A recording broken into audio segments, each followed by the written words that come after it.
Паводок в Альметьевском районе еще не начался, однако на улицах города уже вовсю идет локальный ледоход.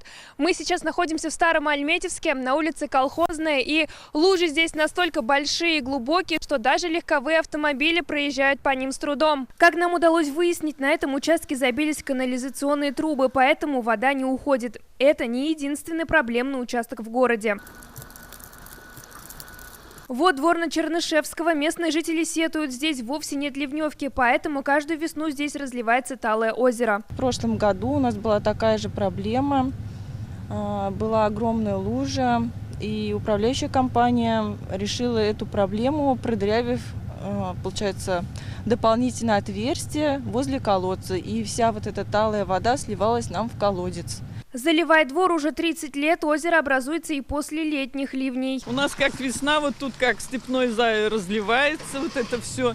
Вот это бывает очень много воды, пройти невозможно, дома обходим. Реконструкция была года 2 или 3 назад, и все вот как стояло, так и стоит. Вода, снег, яма.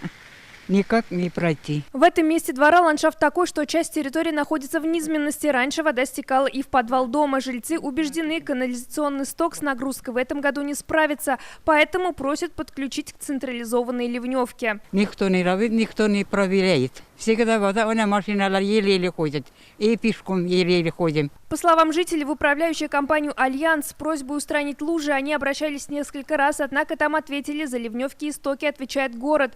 И вот как ситуацию прокомментировали в городском департаменте развития. В связи с перепадами температуры произошло заледенение стока по адресу улицы Чернышевского, 6, в связи с чем на дороге образовалось большое скопление воды. На данный момент проведены работы по очистке данного стока от наледи. С начала этой недели на портале народного контроля альметьевцы оставили больше 10 жалоб о подтоплениях. На сегодня необработанной остается большая часть заявок. С учетом того, что температура воздуха в ближайшие дни резко повысится, городским службам придется в оперативном режиме решать вопросы с разливом талых вод. Аделя Закирова, Ира Хабибуллин, ТНВ Альметьевск.